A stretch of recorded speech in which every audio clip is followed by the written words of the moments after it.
be stuck on the line. So we're going to go ahead and get started. If one of the committee members would be so gracious to call the meeting to order. I call the meeting to order. Thank you, Deirdre. I second it.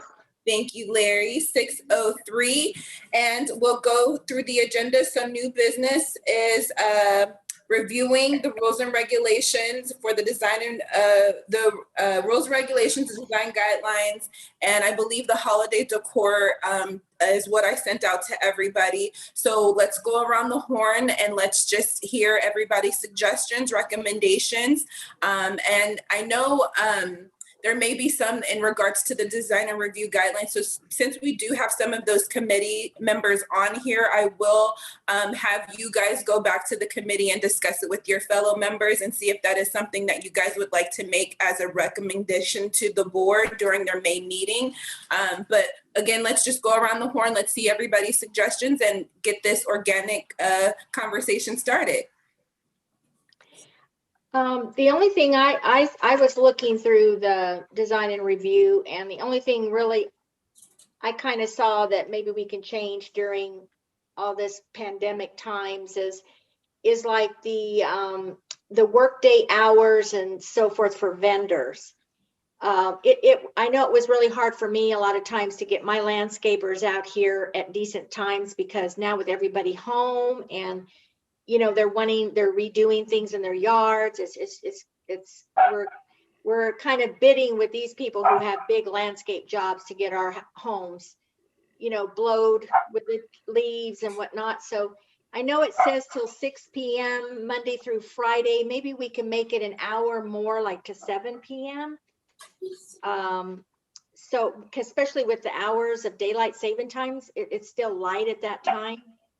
Okay. And because I know I had my landscaper come one time, he was running late and he didn't get here till 4:30. And I mean, he had little things to do and he didn't get out of here till like 6:30. So,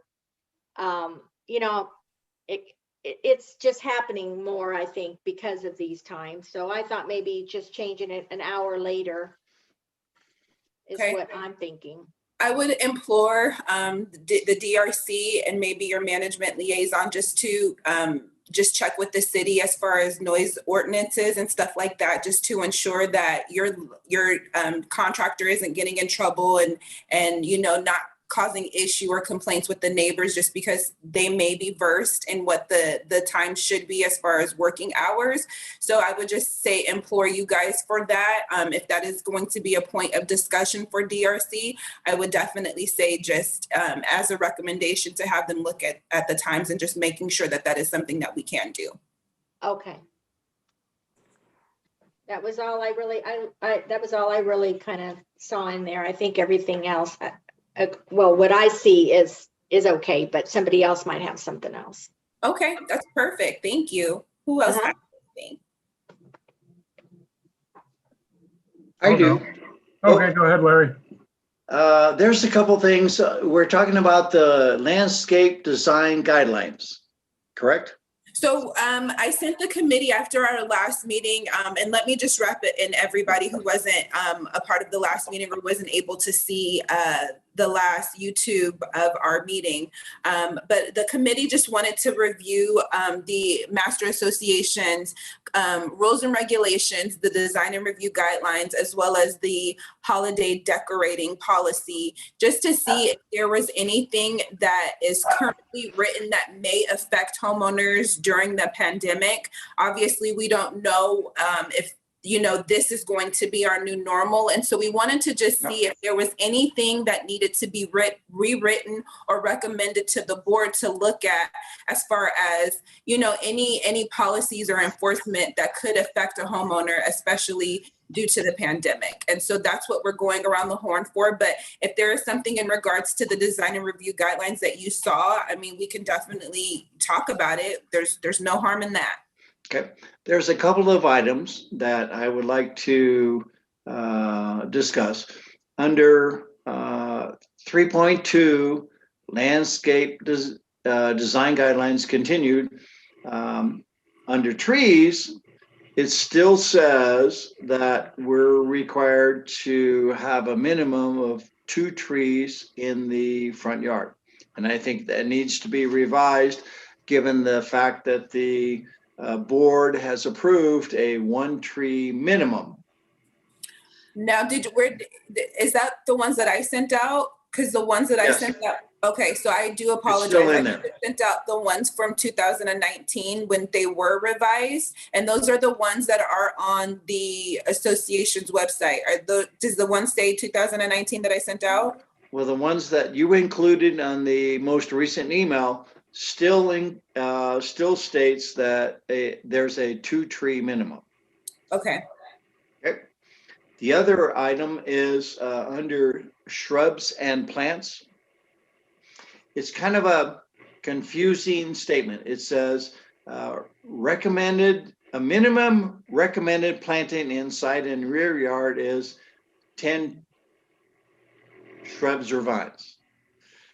It's either a minimum or a recommendation, and we need to state whether or not it's a minimum or not. What's the minimum planting for each house for the front and side yard planting?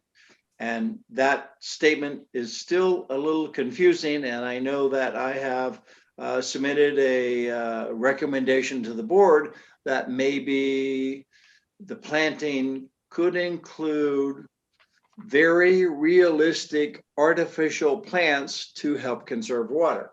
So I'm not sure if that has been addressed by the board. I haven't seen anything come through on that yet, but we may want to get some feedback on the board whether or not that recommendation has been considered, reviewed, or declined. okay. Can I just bring a point up on something like the front yard where you do talk about minimums?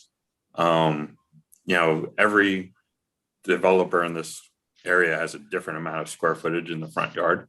Yeah. Something I've done in the past was we've done it based on square footage. So, and we've had it sliding. So as the yard gets bigger, the square footage per plant gets larger. So, you might start at 20 at one plant for every 20 square feet for the first 100 square feet. And then, one plant for every 50 square feet thereafter, or something like that, to help balance between, a small yard and a big yard. Because big yard, Yep.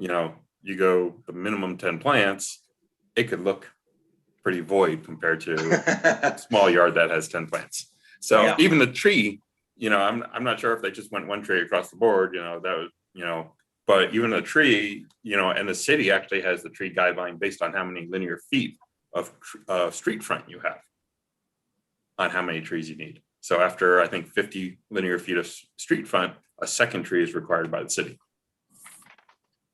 So we should look at original developer guidelines as well for the city and try to match that. You don't want to go below it, because technically the city, while not enforcing, technically code enforcement could, but code enforcement never enforces landscaping, anywhere. But technically, if you read how developer guidelines work, when a homeowner takes over that property, they're supposed to still keep that minimum standard. So if that's what you're looking for, and it's all about curb appeal when it comes to property value, but it's that sensible balance of, okay, if you got 100 square feet and you try to put 10 plants in it, 100 square feet is a 10 by 10 spot. I have probably a 10 by 10 spot with about 10 plants in it, and I got to keep the plants pretty small, which I don't mind doing. But then that even falls into the regulations of trimming, because we are very vague in what trimming requirements are needed. Yeah. And if you want to talk about COVID and people home and everything else, and more people moving to online ordering, and lighting and safety and all these things, when it comes to tree trimming and shrub trimming, shrub trimming should be below front windows, front facing windows for shrubs. Trees should be, trimmed upward, trimmed away from lights, all that thing to create a canopy, which is what a tree is designed to do, create a canopy for shade. And then, two, you want that visibility from the house to the street and vice versa. That's a safety item. And I know too, just depending on, the municipality, even the canopy, is considered as far as the greenery that you have on your home too, depending on how much it opens up, that counts for greenery as well. So that is something that, again, design and review, you guys should definitely explore that and look into those things. Sorry, Larry, go ahead. All right. The other, a couple of items I have under review exemption guidelines. Okay. Number one is security cameras, and I know we have received applications from people who want to put security cameras around their homes. And we have indicated in the review process that the security cameras should not be shining in neighborhood windows or anything else that would invade their adjacent neighbors' privacy. However, it is listed on an exempt items list, and I think that may warrant a deletion. In addition to that, there's floodlights, and you could have floodlights that are like gigantic and would be disruptive to your neighbors. So we may want to have those two items be included as part of the design review process for the architectural review committee, for people, rather than be given exemptions, require review by the committee to make sure that those do not interfere with their neighborhoods that are on either side or across the street. So I suggest and recommend that those two items be removed from the exempt item list. Okay. Larry, the thing I want to bring up to that is it's a security issue for the homeowner. If you're shining it into your neighbor's house, that becomes a trespass. Correct? That's a police issue. That's not an HOA issue. That's a violation of somebody's privacy. And if the design review committee, if somebody shows a light or a camera facing in a certain direction, there's nothing preventing them in the future from turning that. I understand that. However, it is, security cameras are currently exempt from review. And I think I'm hesitant to say that, yes, you can put security cameras all around your house and make it look like a semi-prison camp. You could put 20 security cameras around your house, and you could do that without review. And I think that's something that we should take into consideration. Well, I think that the reason why that is kind of like with the security gate. If somebody's house were to get broken into and they say to the association, I came to you guys and I was trying to prevent, XYZ from happening, and you guys took this amount of time to tell me that I can have a security camera. Now they feel that the liability is now on the association because they weren't able to protect their property. And so that's why it's an exemption, because although we do have standards on how the camera should be placed, and we do ask homeowners, if you are making an exterior modification, we still want the record. We still want you to fill out that one page. Your sub-association may require you to do an application and a design and review process. But for the master association, we still want that information so that we can tell you the lines or the cabling to your cameras. If they are hardwired that way, they need to match the color of your property, as well as not be infringing to your neighbor's property. But we still do want that record, but we don't want to be caught into a possible liability situation of telling a homeowner, you have to wait for this, process. And then if anybody's in a situation where they're just trying to protect themselves and they're waiting for the association to say yay or nay, you're just opening up yourself to a liability and a can of worms that you really don't want to deal with. It just says that you do not require written approval to install floodlights or security cameras. So somebody could put in whatever floodlights and security cameras they feel are appropriate without any sort of review process. And I just think that's, well, Should it state you can put the cameras in under these standard guidelines? And have the guidelines? And maybe Yeah. limit the number of cameras up to a certain amount, and anything over that triggers DRC review. could be, yeah. That's a good idea.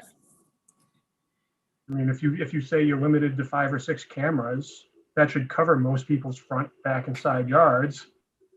Like you said, Larry, you don't want to see a prison security system out there with 30. Yeah, exactly, yeah.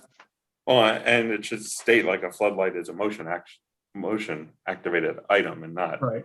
And that, Not on. that Constant light. Yeah. right. Exactly. Like I And said, that also- if you put that's- standards in and But then, that was one of my comments, Larry, was for lighting is maybe not make it a requirement, but a strong recommendation that we encourage people to go to dark sky lighting. Yep. Because it's less invasive, it cuts down on light pollution. It's not disturbing your neighbors. And then just like we do with SNWA, we give a list of plants that are drought resistant, or drought tolerant. We could do something like, these are some lights you may want to consider, or these are the style of lights, not the manufacturer. We don't want to get into that.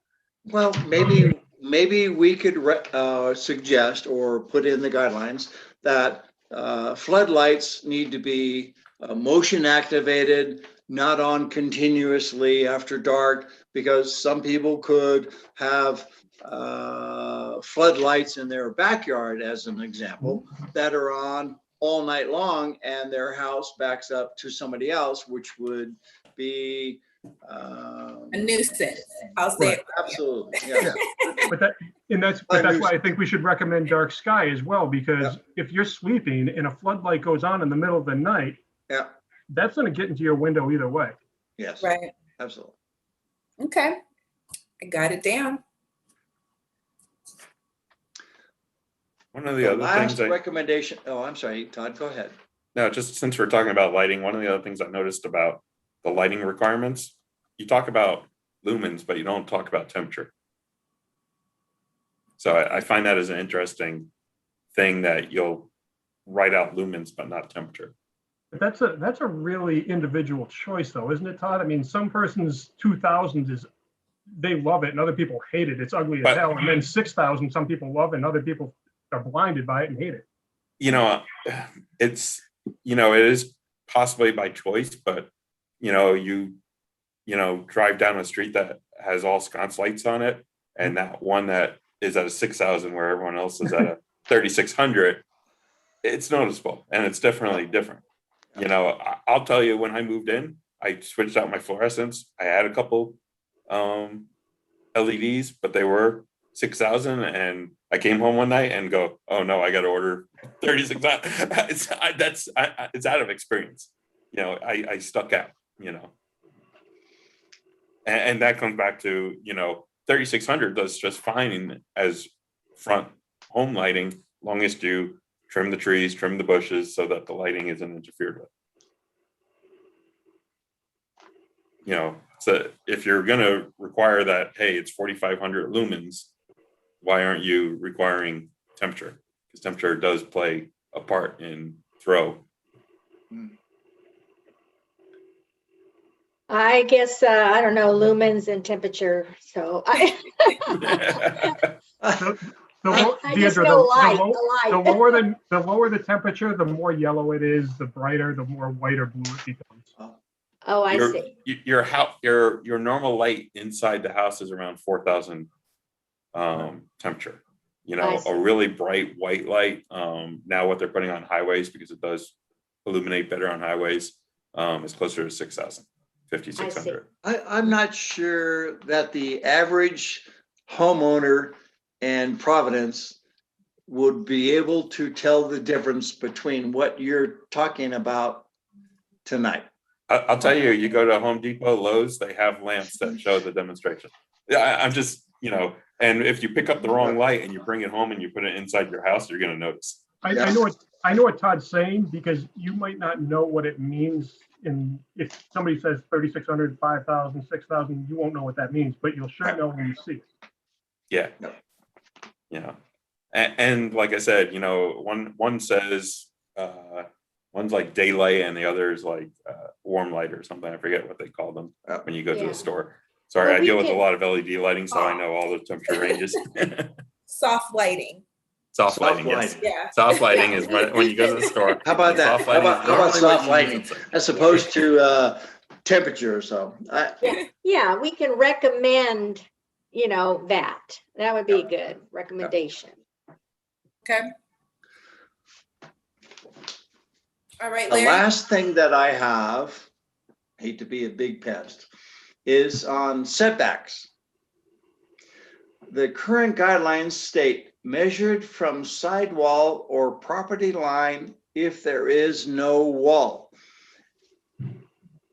And all of the reviews that we have done, and it's also on the rear setback, is I don't know that there's any homeowner that has no wall on their back wall or their side wall, but regardless, it may say should really just, that portion should be eliminated from measured from the side wall or from the property line. And same with the back wall, is measured from the rear wall or the property line, regardless of whether there's no wall or not. Because if you're planting something or installing a pool or a spa or trees or whatever else, you could ignore that and plant or install a pool or a spa or whatever directly on your property line if there's no wall. So I'm recommending that we eliminate the if there's no wall on the setback portion of our design guidelines. Where is this, Foley? This is on 3 Design and point review guidelines. setbacks, front, side, and rear yard. Well, in Some the houses don't have, I have a wall. some houses don't don't have a, I don't have walls on my front. No. But that, I'm talking about the side and rear yards, not talking about the front yard. And no one's Oh. gonna install a pool or a spa or anything Okay. else in the front yard because that's not allowed. But on the, it's really adding an additional statement that I think contradicts from your property line statement. there are some houses in Manchester that do not have backyards. Isn't that correct? Yes, have well, side they yards. do kind of, they back up to like an alley. They don't have front yards. The front yards are maintained by the sub association, the HOA, yes. I believe some of them do just have alleyways to where they don't have backyards. Yeah, And they have a side yard that shares like the The wall of the neighbor. house. right. But is that what goes into your questioning that? Is that what you're talking about? Because What's included in our guidelines is if there is no wall. And I hesitant to leave that in there because if there are some properties that have no sidewall to green belt area or no back wall to something else, they can plant or do whatever they want right up to their property line. you mean and I- houses with, you mean a house maybe with the desert behind them? Is that Yep. what you mean by? Yep. Oh, With yeah. a desert behind them with no wall, they could build a pool or a spa directly right on their property line. Or plant trees or whatever else. And I think that that portion of that comment should be deleted. Just say property line. It should say it does say from property line if there is no wall. And I think that's whether it's for any tree, any structure, patio cover, any pool, spa, whatever, you could build it right on your property line if there is no wall. And I don't think that is something we should allow. Are you on 3.4? 3.6. 3.6 setbacks. Well, it says measured from the rear wall or the property line.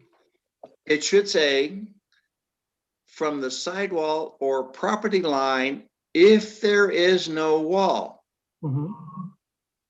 Okay, And it seems to be, if there was no wall, you could do, it seems to be a confusing statement. Well, I think that, let's look at this in a different way. So if there's no wall, you just need to be 3 feet from your property line. Let's say That's the correct. wall doesn't fall on the property line, but it falls within your space, you still want a tree 3 feet away from the wall. I don't know that anyone has a wall that's on their own property and it's 3 feet away from their property line. all the walls here are built center. So Yes, basically the center of the They- property line is correct, it the should property be. line's in the center of the wall. yep, And what Todd's saying is it's just more restrictive. It's either from the wall or from the property line. So if the wall happens to be fully on your Not property right. line, you have to stay 3 feet from that wall just to make sure that you're not compromising the wall. Correct. Or somebody else's property. Right. Because if you're on the line, you could be in common area or somebody else's yard, planting a tree. I mean, we could look at rewording it. I think the intent though, like Todd said, is to take the more restrictive of the two. Correct. I think that's the intent. It's just poorly written. Where's Sherry when you need her? okay. Happening on the, she's having issues joining. She said the link isn't working for her. So I asked her if she wanted me to resend it, but I haven't heard back. So I think she tried to call in, but maybe the call dropped, so. Okay. Well, we'll definitely get with Sherry because I know she'll have some good verbiage that she can provide us to get rewritten in. Cover up my camera while I laugh. It's okay. All right. We shall continue. Awesome. Anybody else? I just had a few general things.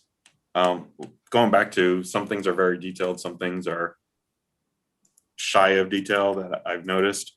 One being the artificial grass, especially for if, I know that some people can still do artificial grass in the front.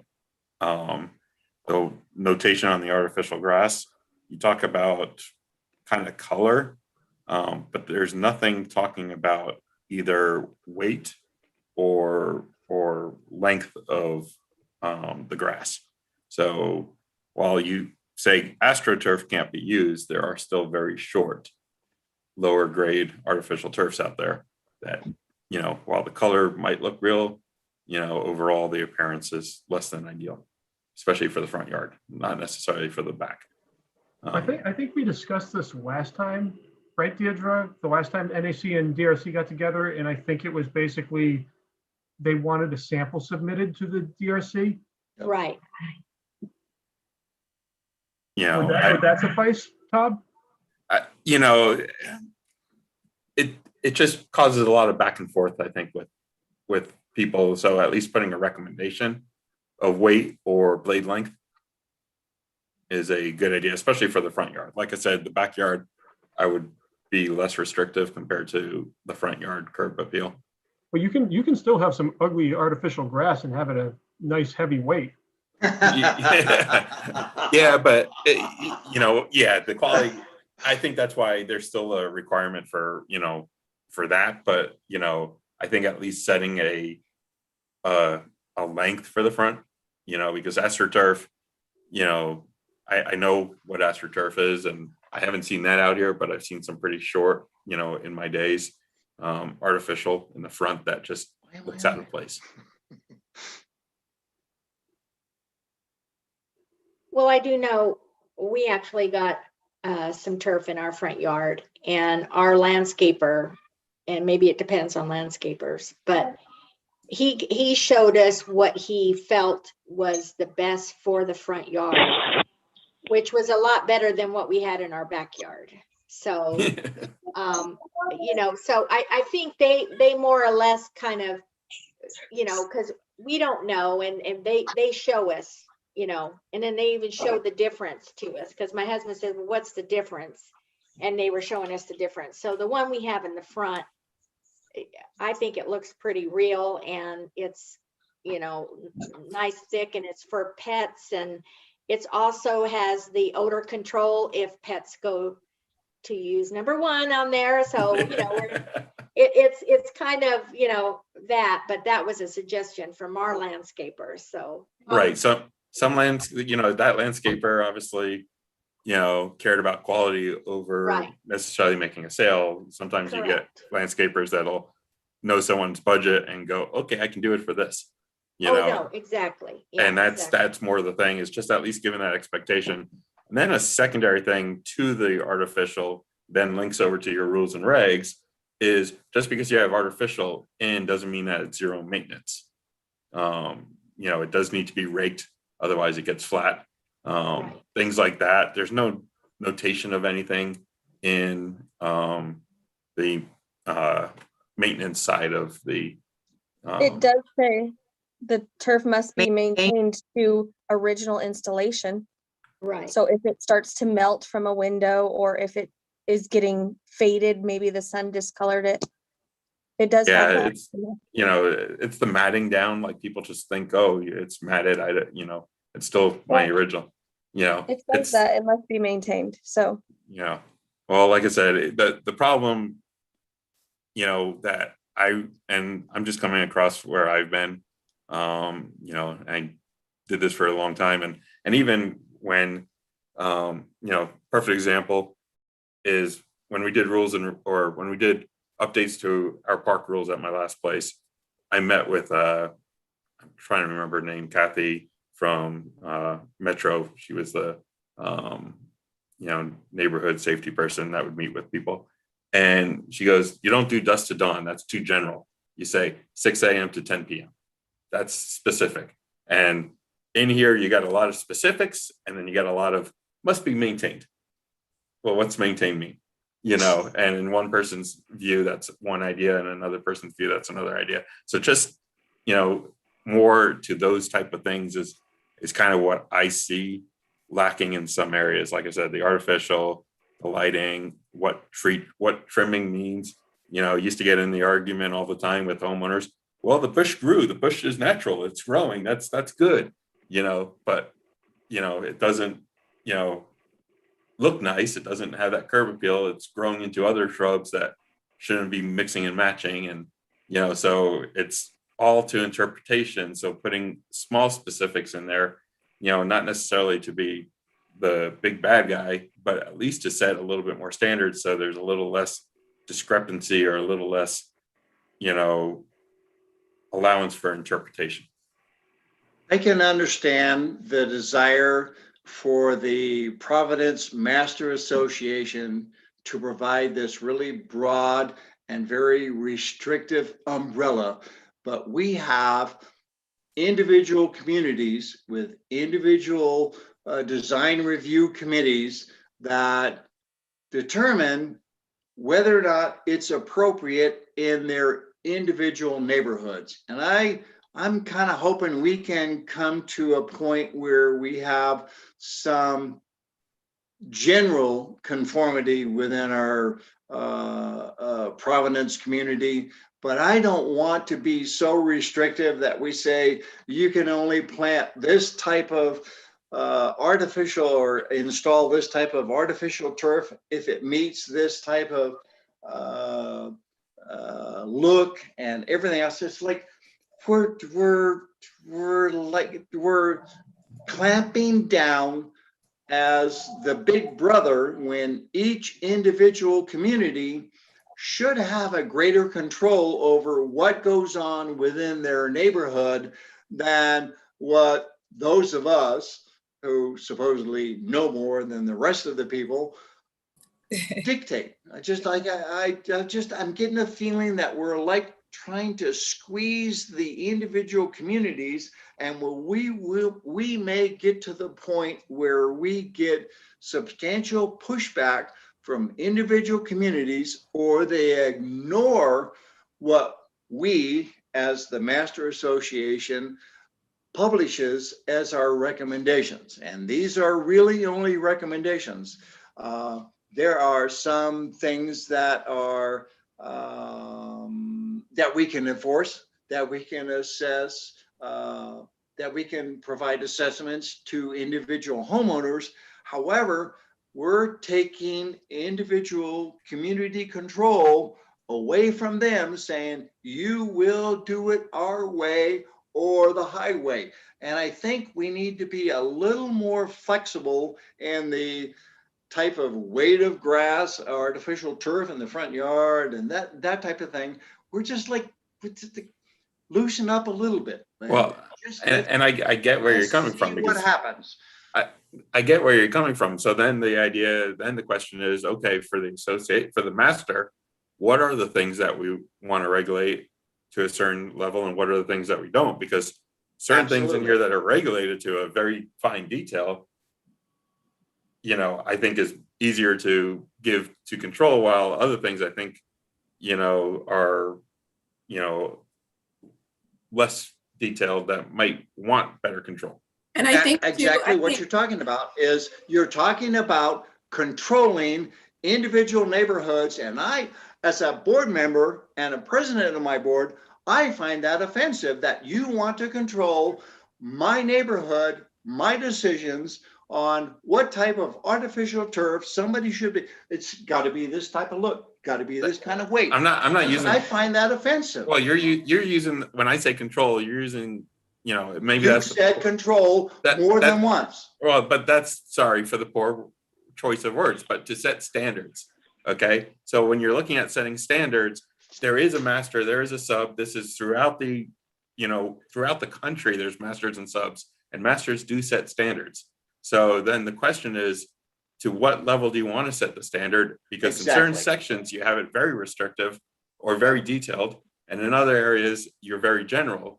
And, the idea of the master is to help set some of those standards, and really a sub-association is there to set higher standards. It's just like a state, federal, city down.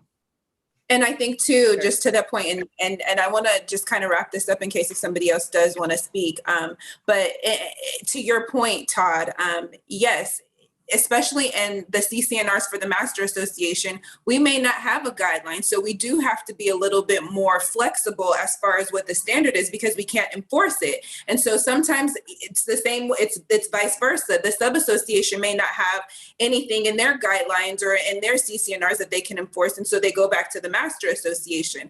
And so I know a lot of times, the sub-management companies will reach out to us and say, can you send us a copy of your design guidelines? Because we are trying to either be in like of the Master Association and just kind of take some of those things. I know Northern Terrace does it a lot as far as, just trying to conform with what the Master Association has, just so it's not so burdensome on the homeowners as far as the design standards and stuff like that. But to your point, and to Larry's point too, we do try to be less flexible in certain areas because we don't have it in our CCNRs to enforce it. And so because of that, we do have to allow that sub-association to come in and be more restrictive on how they want things to be, because they are the ones setting that standard for the neighborhood itself. And hopefully they are looking at their own CCNRs and moving forward and being restrictive in the matter to which they want their community to look like. And my last comment will be this. Being on both the community HOA and the DRC, there have been many times that we have been more flexible on the DRC as far as the restrictions and approval process than some of the sub-associations, because they are less informed and less experienced in reviewing those type of processes. And having been on that committee for, well, more than a year, I will have to say we have been very flexible in reviewing applications, and the more we tighten down our review and compliance restrictions, the less compliance we're going to get from our homeowners. So I would say the less restrictive we can be and review it case by case, we will get better compliance with the owners and the various neighborhoods. So I will leave it at that. And really where I'm talking about is I'm no more talking about guidance, because in any situation, there's always waiver of something, or, you know, close enough, you know, it's more helping the guidance, you know, from, and helping set a certain level of expectation or standard. You know, it's not to be in control. Like I said, when I did rules and regs updates and architectural standards, I looked at what the city actually requires and made sure that we were in line with that. And that's then the argument that you have. You know, we're just making sure we hold to the city standard. And I think too, as far as the Master Association, you know, I know a lot of times, and I haven't sat on the committee for almost a year now, but anytime that the sub-association has approved something, the Master Association, unless if it's just egregious, will go along with that sub-association approval, because again, they are setting the standard for their neighborhood. Right. So if the sub-association is approving it and they think that it conforms with, you know, the aesthetics of that specific neighborhood, then the Master Association's Design and Review Committee will go along with it. And if they have a problem with it, then they will pass it to the board for them to have final review and approval or decision making. So, okay. All right. Anybody? Please, one last comment. In many respects, I agree with Todd, because there are many times that I have seen approval letters come through to the master DRC or ARC, where the sub associations have stated it's subject to master association approval, because they really don't understand all of the guidelines. And I think some of them really don't want to get involved. It's like, it's okay with me if it's okay with them. And in some respects, Todd is really on the right track, that we need to provide some very specific guidelines, but I think it needs to be in only those areas that are of great importance to the community as a whole, not getting minutia and nitpicking. And I think you guys do a great job with that, especially with your recommendations. As you guys, you know, again, sitting with you guys, you know, last year, we did take those instances case by case and gave very specific guidelines in those approval letters as far as what would be a hindrance or what would be, you know, an issue for the neighboring homes that take away from the greater Providence. So you guys as a committee do a great job of that already on a case by case scenario, with providing those specifics that may not specifically be in the guideline itself, but giving more information and more informative information on the install for that homeowner. You know, and you know, to the point, Larry, the one area that I do believe is the most important to at least the general overall is front curb appeal is important to the entire community. You know, if one HOA sub-association standard is less than the overall, that can pull down resale to the entire area. So it's the front area, what goes on in someone's backyard from one neighborhood to another. I know that we have a certain minimal standard, you know, as a master, but you know, the minutia of that I'm less into. Great Agreed. conversation. Great conversation, guys. Anybody else? Todd I'm sorry, was that it? Yeah, that was pretty much it. It was just some things are very detailed, some things are, I think, just too general. And I think just trying to give a standard of expectations and the comment about, if you leave stuff too much interpretation, that also then over time causes issues because one group comes in, interprets it one way, another group comes in, interprets it a different way. If you leave too much, I'm not saying clamp it down so that someone comes out with a measuring stick necessarily, okay, you cut your lawn this short, but I'm saying having a basic standard there so there's less to that interpretation over the life of the association. Yeah, Perfect. we want no Cynthias in our HOAs, as that commercial shows. No, and honestly, I think in the long run, the experience I had, that having those set of standards actually cause less issues over the long term. And it's a fine balance. You don't want to make it look like it's controlling, but you want to find that fair balance. It's like, talking about the 10 plants. Maybe 10 plants is the wrong count, and because 1 yard is different than the yard, but doing it on a square footage basis might be the way to do it. Anybody else? I'll keep mine quick. I got, on page 5 of rules, we mentioned lease and rentals. We kind of use that term interchangeably, even though they're very different mechanisms. Okay. Right now, we say minimum 30-day lease. Is that the same for rentals? Because Airbnb is a rental, it's not a timeshare. So do we want to firm that language up so it actually means 30 days is the minimum time you can lease/rent a property? Okay. I got a question too. Was that in our CCNRs? That's in rules and regs. That's in our rules, but is it in our CCNRs prior to, I forget what year, that there was no short-term rentals? Airbnbs. What? No, I was just saying prior to there being no Airbnbs. Yeah, prior to the state not Change. allowing the rule to be changed. I don't know. I didn't look at the CCNRs lately. Yeah, I just asked that because technically, I yeah, just I'm not want sure. them to, Todd, I just want them to look at that because they're two very different things. And if they meant no time sharing as a catch-all for Airbnb or VRBO, that's not a timeshare. Right. Timeshare means you own part of it. Yep, Right. that's true. Yeah, you're right. I just want to have somebody look at that so we don't, because it seems to me that the term lease and rental in that section is used interchangeably as opposed to two different things. Right. Well, the lease is saying that nothing can be less than 30 days. Right. And there's no And the term on the renting rental. is specific to a room.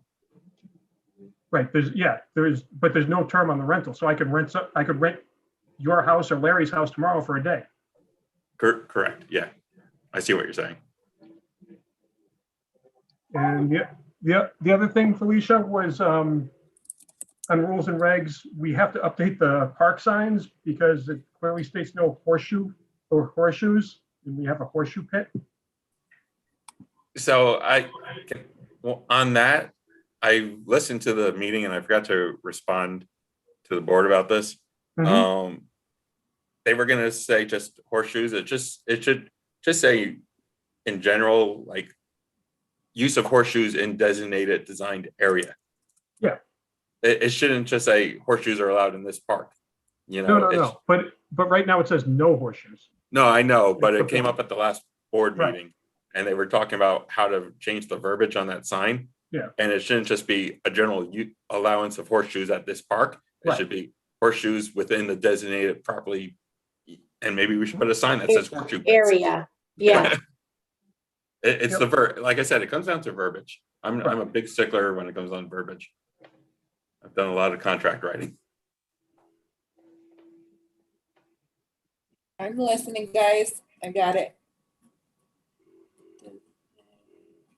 Going back to Paul's Airbnb, I don't think the casinos have allowed, I don't know if it's our county or our whole state, but I don't think it's allowed to have Airbnbs here because of the competition with casinos, besides a few Airbnbs that have been grandfathered in. So is that kind of what you're worried about? Is that people will start doing Airbnbs? No, it's just the definition of a rental.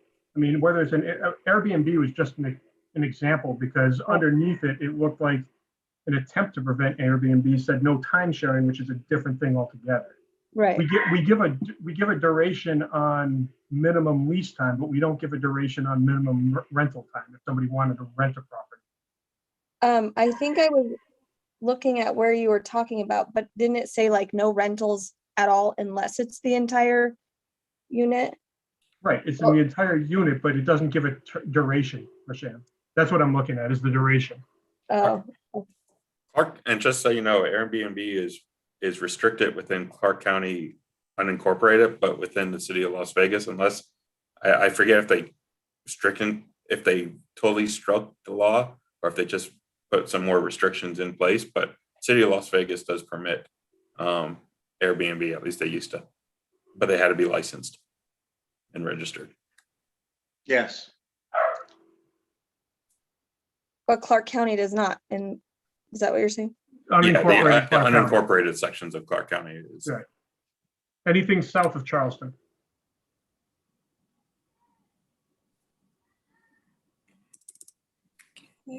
Sahara. You're right.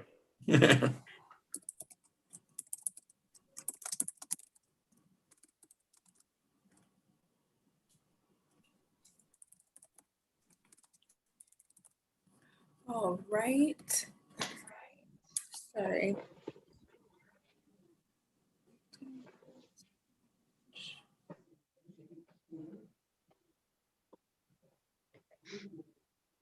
I'm sorry, Paul, was that it? Yeah, I'll limit it to that. Okay. Anybody else? Nope. No? All right. This is good conversation. This is the best meeting yet, guys. Thank you so much. All right, so if there is no further discussion on the rules, regulations, design guidelines, we can go into old business, which is the review of the meeting minutes from the March 3rd meeting. I'm sorry, excuse me. Yes, sir. I thought there was one other section we were going to review, and that's code of conduct. Code And that of was sent conduct? out as one of the documents that was in the email that says community common elements and parks. I Part of the didn't rules see and that. regs. It's part of the rules and regs. Oh, it's part of the rules Sorry. and regs. Okay, yeah, because I was saying I printed everything and it wasn't. Yeah. I'm reading the parts that I printed out, and it says code of conduct, community common elements and parks. Yep. Well, There's that's part only of a couple, the. there's only a couple of documents, things so that I would Okay. like to make comments on. One of them is vehicle parking and regulations continued. And it says parking. The intent of the association is to discourage street parking as much as possible. Residents should make every effort to keep their vehicles in garages and driveways, blah, blah, blah, blah, blah, blah, blah. That may conflict with those communities that are looking at or currently have parking enforcement that says no parking on the street. You must park in your garages or your driveways or obtain a parking pass or permit from the HOA. I'm not sure how that should or could be reworded. I would recommend that parking, the comment after that should be, is the decision or whatever for the individual sub-association HOAs. Because we're we're getting ready to vote on parking enforcement at the end of this month at our board meeting. And that has been postponed for so long. I almost forgot how long ago it was that was originally discussed. And it's like, well, the Master Association says it's discouraged, but your community says we can't do it. And that's kind of puts the board members who have or will be voting for parking enforcement to get people to move their vehicles off the streets into their garages and driveways for whatever reasons they have, which are, I'm sure, all very valid, kind of puts us in a very, very difficult position. Well, I think that kind of goes back to what we were discussing. I mean, again, it's a broader term, but at the end of the day, the sub-association could be more restrictive on the matter should they want to. And so if you guys are now saying, you know, there's no parking on the street, period, then you have the option to do so. But the Master Association also has to, again, follow their CC&Rs as well. And we do have to allow it should your sub-association management company not be the ones enforcing it and it become a health, safety, and welfare situation or whatever it may be, to step in when the sub-association is not. Can we include something in that Like whole subject to paragraph the that's subject to sub-association? sub-association rules and regulations? And that would kind of get us off the hook, if you Yeah. would. You can do subjective to any stricter set guidelines by. Absolutely. Sub-association, yeah. The last thing that I would like to comment on is under bulletin and message boards. And I gather these are for the Master Association bulletin boards. And I've only been in a couple of areas, but I've never seen any bulletin board posting areas that are large enough to include the things that are stated under here, where it says announcements of board and committee meetings, community clubs or special interest groups or announcements, member personal notices such as household items for sale, help wanted pets, etc. And all such notices are subject to prior review and approval. I don't see where those bulletin boards are being posted anywhere in the Master Association other than in the sub associations where we have 3 bulletin boards, and some owners may construe this as authorization to present notices for lost pet or a club or whatever else, when they're really designated for sub HOA and Master Association HOA business only.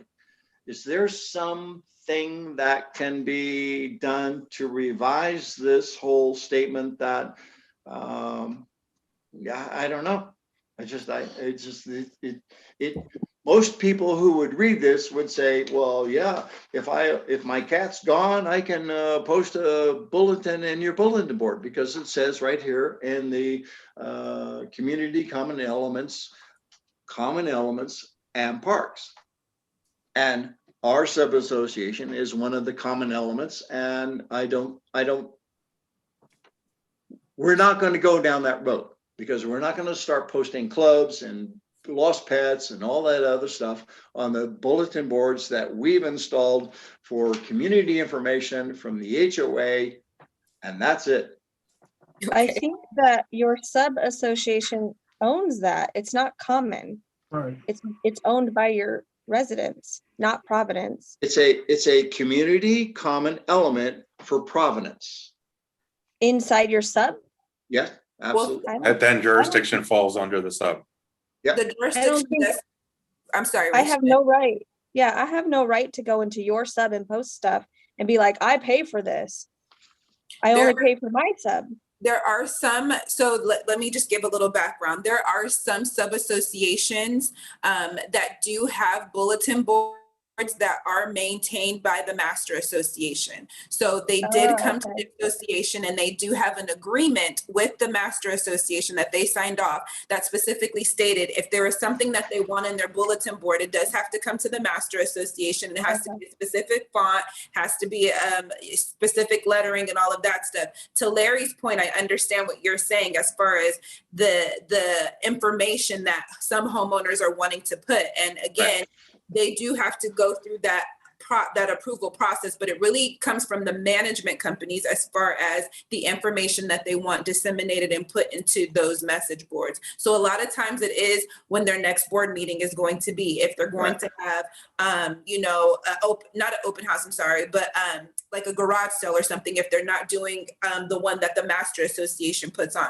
So there is certain information that is pertinent to that sub association, but they come through the master association for us to post it in their neighborhood bulletin boards. Can But I, I could never post in that because I don't live in that community. You personally know, I'm saying for that Right. sub-association, that manager of that sub-association is the ones that are providing us with the information. And if they don't have anything to go in there, then we're putting master association information in there, such as Truckin' Tuesday or the next board, board meeting. But it's only for those sub-associations that have an agreement with the master association, because those are bulletin boards or message boards that the master association owns, but is posted inside of that sub-association. Is there some Question. way we can clarify the language in that statement to indicate that it's only in some specific master association managed bulletin boards, Okay. as opposed to giving the indication boards. that anybody in any sub-association can request messages being posted about a lost cat or some book club or whatever else, because the information that we post in our bulletin boards, we really want, even though most of the people don't read it anyway, but we want that not clouded with a whole bunch of lost cat, lost dog, book club, whatever, chess club, investor club. We could have countless bulletins in there when there's only one 8.5 by 11 that's board HOA information. So if we can just kind of clarify where these bulletin boards are and what information can be posted in and what the review process is, that would be beneficial to my community that has bulletin boards posted next to the mailboxes, and we post only pertinent information that the board wants to disseminate to the individual owners and renters, and any additional notices that get taped on the plexiglass and whatever else are promptly removed.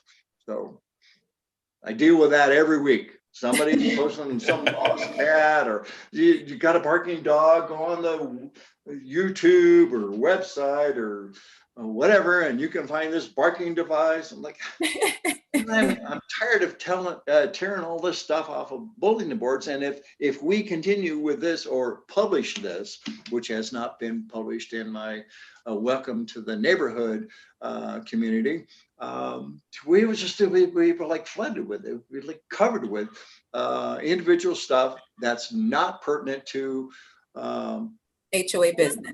HOA business. Gotcha. Okay, Cool beans. cool beans. that you brought up I got a question. So some sub-associations have bulletin boards maintained by the master?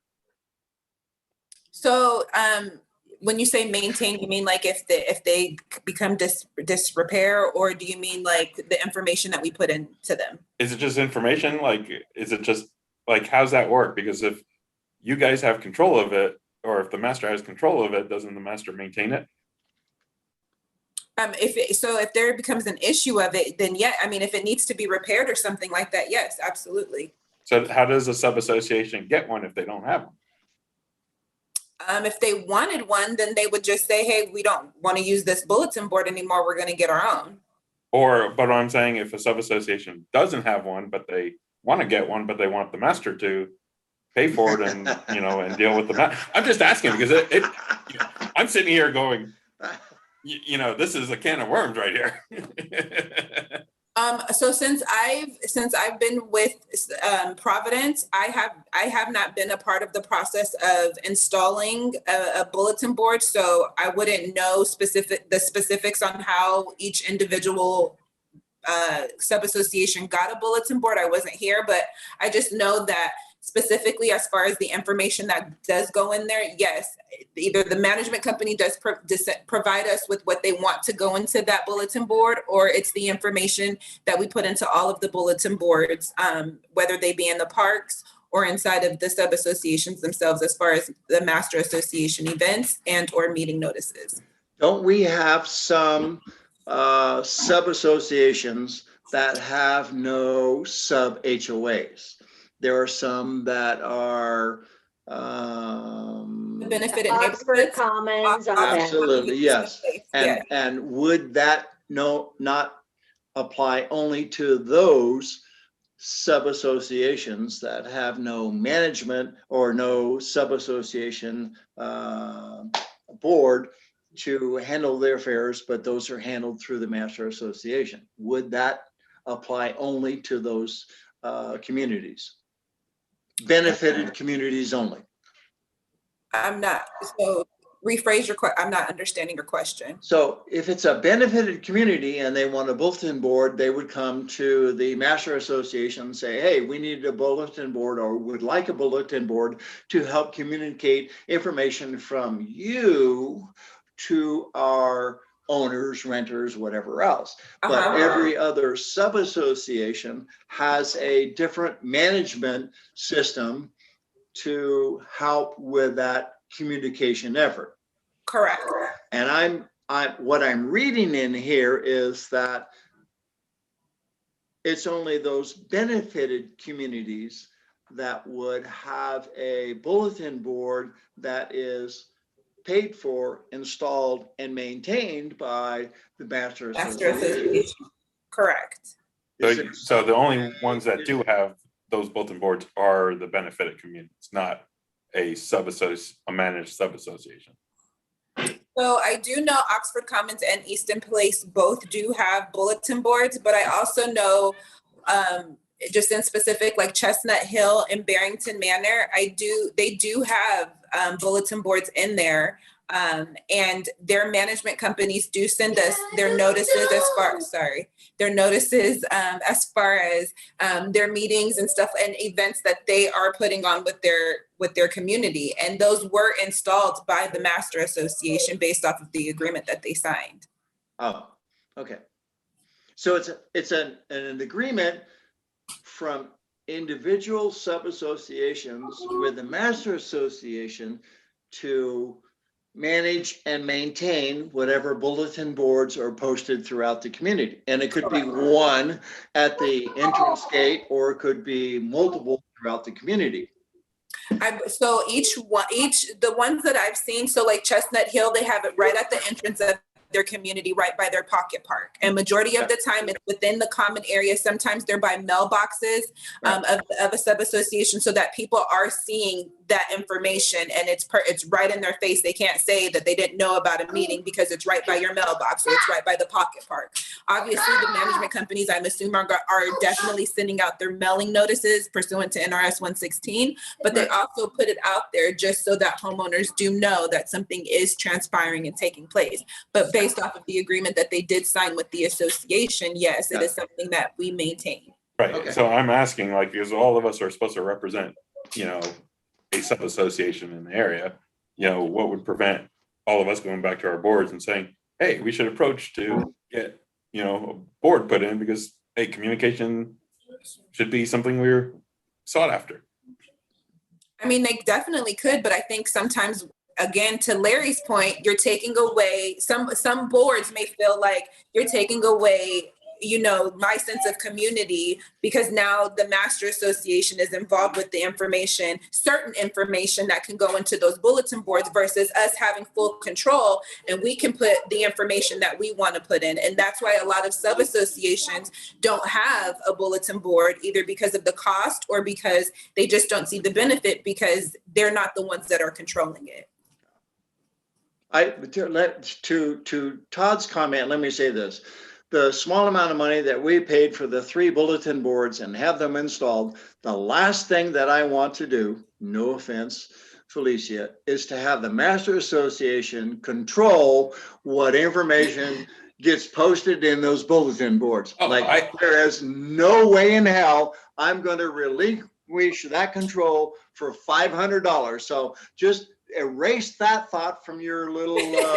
I don't disagree. Like, bulletin you know, boards in my community, because we're going to make them pay for it, and we're going to make them post our bulletin for us. Forget about it. Individual control. That's what I'm all for. I don't disagree. I'm Sorry, just saying. I don't want I'm to just go off saying. on a rant, but that is like you're talking about super umbrella that is impenetrable, and just like they control everything and they pay for everything. But guess what? We all pay for it, and I don't want to pay for your community's bulletin boards and your postings. Sorry. I'm making the point. It's already happening. Like, you I'm got me making the all point. It's riled up. already happening.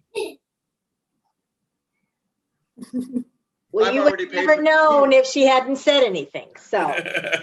We've Yeah. already paid for our bulletin. The cat's out of the boards. bag. We've already paid for all the bulletin boards. I have the keys, and the last thing I want to do is pay for yours. How about that? Okay, so on to the next item. On to- next. I agree.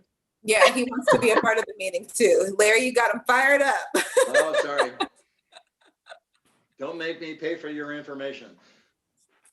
All right. Anybody else of any document? It's not any specific document that we're discussing. It's all the documents. Is there any other information, suggestion, recommendation that you want to provide on any documents that have been provided? I'd like to make a motion to approve the meeting minutes. I'll second. All right. All in favor? Oh, I second the motion. No, you did not. Todd seconded that motion. Oh, All in favor? Aye. Aye. I Awesome. All right. Neighborhood updates. Anybody want to go around, talk about what's going on in their sub-associations? We are starting to resurface our streets. We Yeah, just thank approved you. the bid, so we're getting dates and when that can happen. We're going to huh? When you guys know the dates, can you let us know that? So just so that if we get any calls or anything, because a lot of times people call us with things that are happening within the sub-association. So it'd just be good information for us to know as well. Oh, yes, ma'am. I have that on my little notes right here to Thank contact you you. guys. Thank you. Thank Because you. I also had questions, so I'll be in contact. Okay. You on that.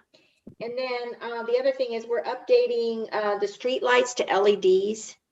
Okay. We're getting quotes on that, and then we're refreshing our paint on our wrought iron, the vehicle gates, the fencing, the red and yellow curbs. They're really faded, and so we're gonna get those refreshed. And even the bollards that we have, the yellow bollards for the parking areas. So we're refreshing that up. So that's what we got going right now. It's so funny because Jason he called us, I think it was last week or the week before, and he's like, does the Master Association paint our curbs? And we were like, no, sir, that is you. And he was like, oh. Yeah, it's Okay. right on our little report we have, so. Awesome. So, yeah. So that's all we have going now. Awesome. Okay. Anybody else? I'll speak for Saratoga Highlands. We don't have much going on. I can't think of anything, so. Okay.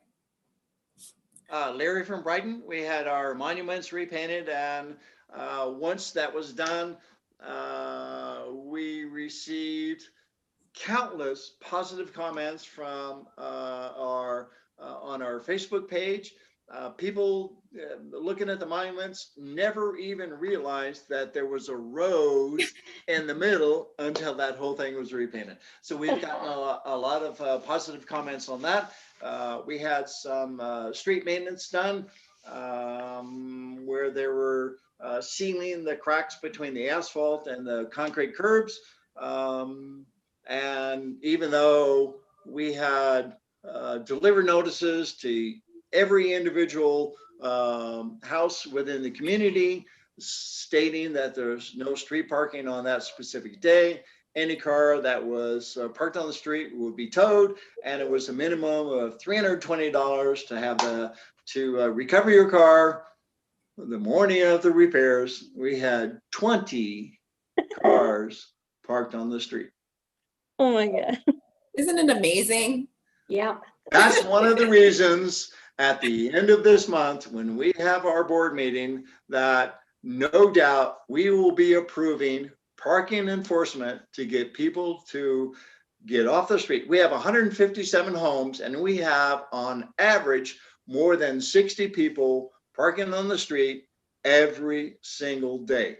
Now, unfortunately, I set a bad precedent by going around to the individual homeowners, banging on the doors at 7:30 in the morning, telling them to move their car to save $320. Wow. That's how, I hate to say irresponsible these the people who live within my community are, but exactly. It was on Facebook. It was posted in the bulletin boards. Individual bulletins were pasted on every single garage door, and yet 20 people ignored that. I should have called up a fleet of tow trucks and say, come get them all and tow them all away. But it was over $6,000. And to me, that seemed unreasonable to have that kind of expense to the community. And I was kind of afraid that somebody might recognize my house and my truck and whatever else and take my house, my car, or whatever. It's just like, but we can no longer tolerate that. And I am positive that at the end of this month, at our quarterly board meeting, we will approve parking enforcement that will include assessments and towing, because it's like there are too many reasons why it's a detriment to our communities to have that type of on-street parking. We actually had signed a contract to have street sweeping done to keep our streets looking nice and clean and everything else. And it was posted and bulletins everywhere and everything else. The first week that they came through, 40 cars were still parked on the street. It's like more than the community. It's a waste of money. So there was the whole carrot and the stick kind of thing, but it's time to bring out the big stick and start beating people into shape. I hate to say it that way, but really that's what it's going to take. We had parking enforcement until 2017, and the board at that time decided to implement new parking rules that contradicted the parking enforcement policies. So they canceled their contract with us for parking enforcement because of the rules implemented by the board. I have no idea why that happened, but it's like the board's done with this. It's just like we need to move into a better place. So that's where we are going.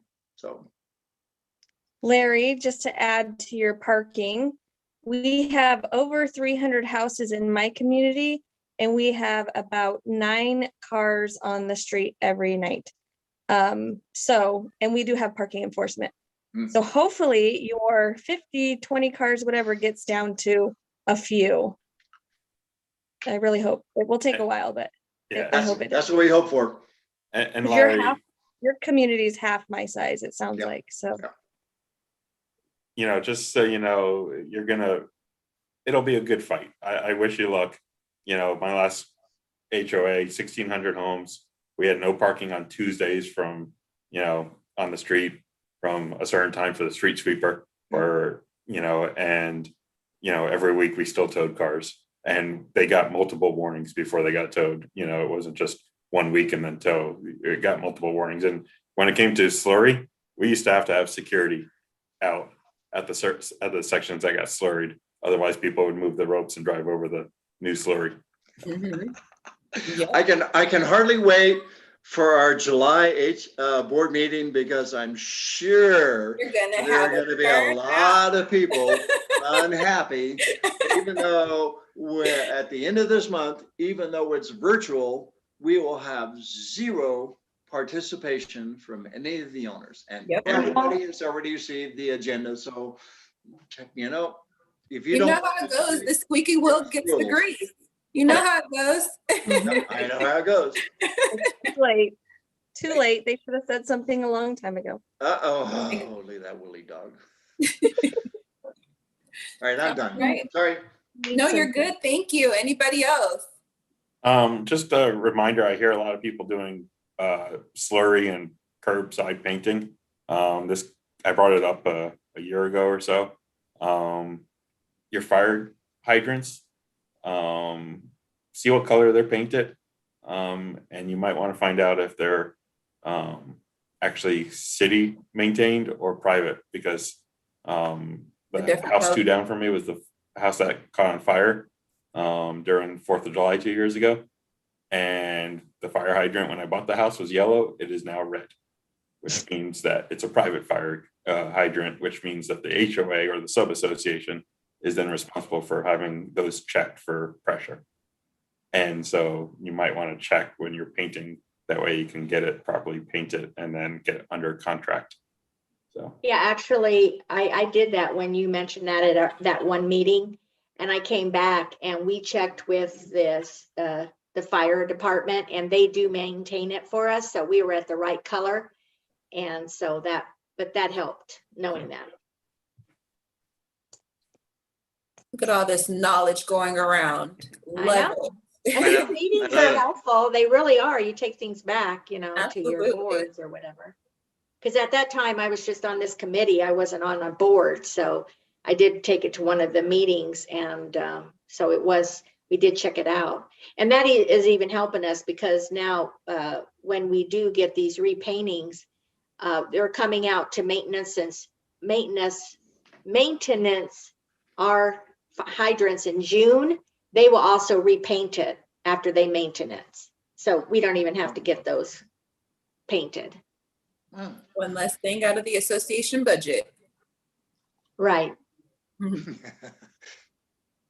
Anybody else? That was a great suggestion, because I saw the fire department on Doral today flushing out the fire hydrants, and that was a reminder from the comment you made the last meeting that I heard you make that on. And unfortunately I dropped the ball on that one, but I will certainly have that checked out and make sure that it is a fire department responsibility to maintain and service those fire hydrants. And if not, then we need to include that as part of the board responsibilities and include that in our budget. So, but thank yeah, you. and I can never figure out when they decide which ones get maintained and which ones Yeah, I don't. know. For whatever reason. Hit or miss, Rock, paper, but they were out scissors, there Todd. today. You didn't know that? No, that one Rock, paper, scissors. Awesome. Anybody else? Okay. Jeanette, you're quiet. Yeah, She's nothing to soaking say. it all in. Soaking it all in. I just have a bad headache, so, Oh no. Oh, okay. yeah. No. So the next item on the agenda was open discussion on patrol in neighborhoods. This was something that Sherry wanted on the agenda, so I'm not sure of the intent of it specifically. So, I mean, we can talk about it, but honestly, again, I don't know the intent of it, and with her not being here, I don't want to butcher it. So if you guys have anything that you want to talk about, we can, but if not, we can move on and adjourn the meeting. Totally up to you guys. I think we should wait for Sherry. So she's the one who wanted it on there. So let's adjourn. Right. I second that emotion. So, Awesome. So 7:30. Awesome, guys. Thank you so much for this meeting. It was so informational. I truly appreciate each and every one of you. Todd, it's so good to have you back because I was going to email you like, hey. You just need to send me reminders. That's my biggest thing. Or you need to send the Zoom as a not just a link, but send it as a calendar. And a item as well. reminder. All right. Good. Because then I can put it into my calendar a whole lot With easier. all of the Yeah. ideas tonight. You got Yeah, that. you do come up with some good ideas, Todd, once in a while. absolutely. So perfect. So next meeting, I will definitely send out a calendar invite as well as the information. But it has been such a pleasure. This has been a really good meeting. So thank you all so much for taking time out of your night. And I will talk to you guys soon. Next meeting is going to be May 5th, Cinco de Mayo. So please bring your margaritas and your chips and your salsa and all that good stuff. Absolutely. So we can have a whole little celebration. Yeah, Tequila okay, back in a sounds couple weeks. good. All Have a right. good one, and thank you, Felicia. All right. Good night, Absolutely. guys. Bye, guys. Bye, everybody. Good night. Okay. Good night. Good night.